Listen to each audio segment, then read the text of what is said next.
Hi guys, this is Wizard One Canada bringing you another unboxing of a Chinese smartphone. This time it's the UMI Plus 4G phablet. It's a mid-range smartphone. Just want to give my buddy Roy a shout out for letting me steal his brand new phone and use it for a week. This phone's actually his. You know I love reviewing Chinese electronics, so I literally had to beg him to let me use this before he gets to use this. Hopefully I don't destroy it. As with most mainstream mid-range smartphones from brands such as Xiaomi, Elephone, and LETV, basically we come to expect specs such as an octa-core processor, 2 to 3 gigs of RAM, 16 gigabytes of storage or 32 gigabytes of storage, along with a battery that's typically either between 2500 to 3500 milliamp hours. And some form of proprietary quick charging, and a basic 5.5-inch screen. Usually it's 720p. So this is pretty much standard. With the UMI Plus, it does offer some exceptions to these standard specs that we come to expect. At just above $200 US, the UMI Plus has some really decent specs when compared to counterparts in the mid-range market, starting with the new CPU, which is the MediaTek MT6755M octa-core CPU running at 1.8 gigahertz. It's also known as the Helio P10. They were also really generous with giving us 4 gigabytes of Samsung DDR3 onboard RAM with 32 gigabytes of onboard memory. So wow, that's 4 gigs of RAM, and it's really not heard of in a mid-range phone such as this one. This should be more than enough for any user. However, if the 4 gigs of RAM and the 32 gigabytes of internal memory still isn't enough for you, it's expandable up to 256 gigabytes via micro SD card. A few of my subscribers had commented in some of my other reviews that they felt that running the full Antutu benchmark in my reviews was just a waste of time. So going forward, I'm going to try doing this. Unless you guys want me to, you can leave more comments in the section below. So I ran the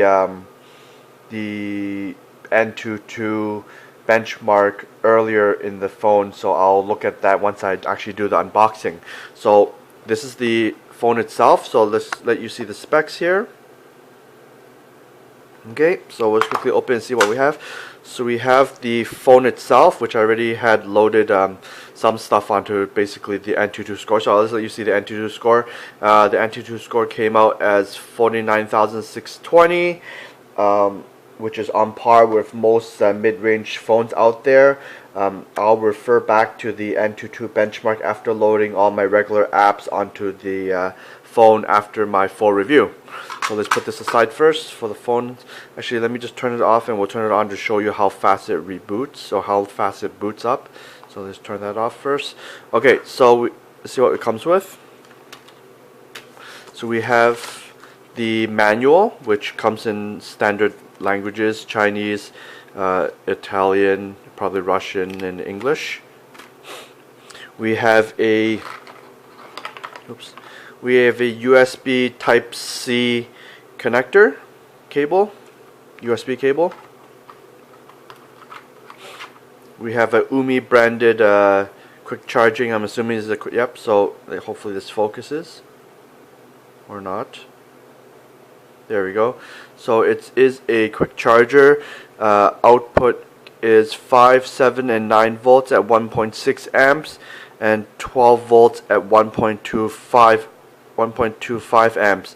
So that's the 12 volt one is a little lower than other chargers I've seen and used. I'm not sure if that really makes a big deal, but it is what it is there. Besides that, there's not really much else. There is the pin eject tool here, which okay, so I just took that out. Okay, let's power this on. So while we're powering that on, I'll quickly just show you the SIM card tray.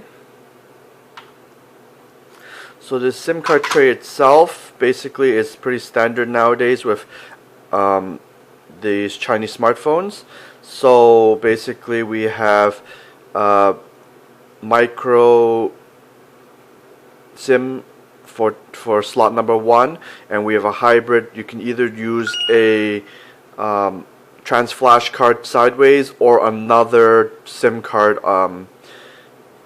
there. So that's basically how they have it now. I don't know why they started doing it this way instead of having a separate slot for the trans flash and then 2 slots for the SIM cards, but that's how they're doing it nowadays. I did see a video recently which basically shows you how to merge a trans flash and a SIM card together, but a lot of people were complaining how they destroyed their SIM card, so I'll refrain from suggesting you guys do that. Let's put this back in first. Okay, so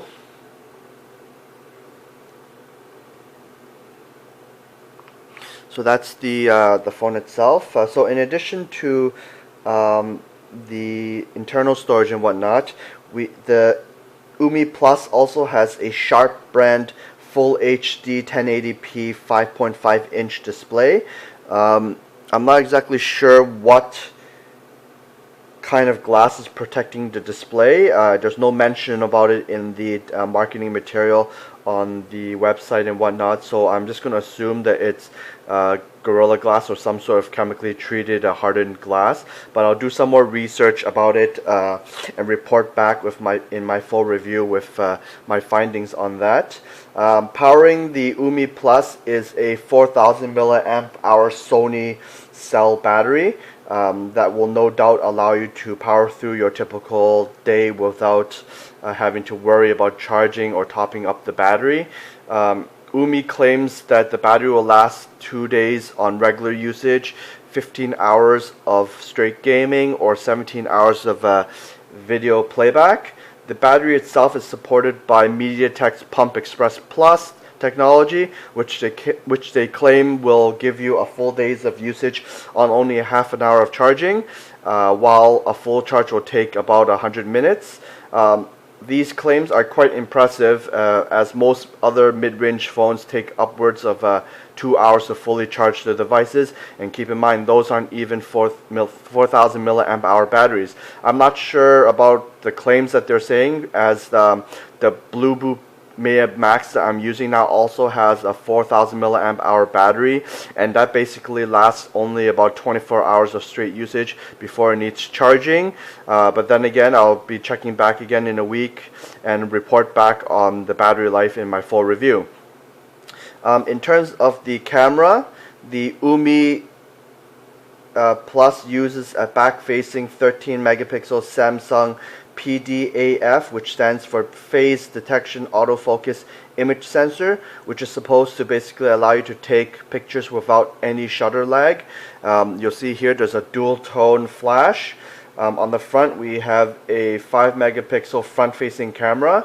Okay, let's quickly just go back into this. Oops, use a different finger. Okay, so if we look at the app drawer here, you'll see that basically they decided to use pure Android 6.0 root instead of the bloated versions that are found in many of the other competitive phones, where they add a lot of bloat. You see basically there's barely any apps there because it's basically pure Android. This will hopefully give us the quickest access to over-the-air updates and patches, as well as new OS updates, without having to wait for the manufacturer to really test and push the update out themselves. In fact, based on my research, they've already started doing beta testing for Android 7.0 Nougat this month, and they have it slated for release coming December of this year. I'm sure many of us are far too familiar with Chinese manufacturers that basically drop support and updates to their phone shortly after they release the phone. At least with the UMI Plus here, you can feel a tad more at ease that at least it'll be supported for one more generation of Android. It probably becomes obsolete. Lastly, I would like to just and most importantly, I want to look at the connectivity for the UMI Plus. It offers Bluetooth 4.1. It has Wi-Fi A, B, G, and N running at both dual bands. So it runs at both 2.4 gigahertz as well as 5 gigahertz. In terms of carrier support, it's pretty much standard coverage for the big three carriers. So for Bell and Telus, we're looking at 3G coverage at 850 megahertz and the 1900 megahertz bands, and we have 4G band 7 support at 2600 megahertz. In terms of Rogers Fido, we have 2 gig for 2G support. We have 850 megahertz and the 1900 megahertz. Same with the 3G, and we have 4G connectivity with band 7 as well, with 2600 megahertz. I don't know why I keep saying milliamps, but anyways, so you should be able to run this phone basically without any issues in any major urban center in Canada. So overall, there are some aspects of this phone that makes me quite excited to try it out. It has a decent mid-range Helio P10 CPU with a Sharp Full HD display that is supported by a really large 4000 mAh Sony battery. With 4 gigs of RAM and 32 gigs of ROM, this should give you more than enough performance and storage. The Samsung 13 megapixel back-facing camera with dual tone flash should produce some rather decent pictures as well. So that's basically it for my review unboxing of the UMI Plus. Thanks for watching my unboxing, and I expect my full review to come in about a week. So thanks again, and thanks for Roy for letting me use his phone again, and I hope to see you guys again soon. Thanks.